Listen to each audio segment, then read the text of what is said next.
We're a unitary authority, we employ 8,000 people doing a variety of different tasks. So as you can imagine, we offer lots and lots of different learning and development opportunities that cover a whole range of topics.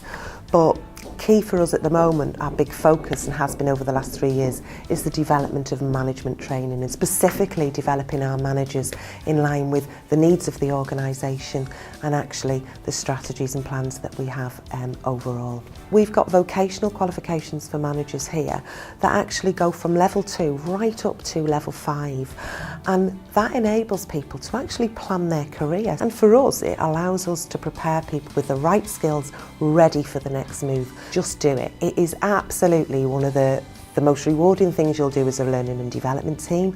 It's one of the most rewarding things that employees will do, and it actually makes a difference to the bottom line in your organisation.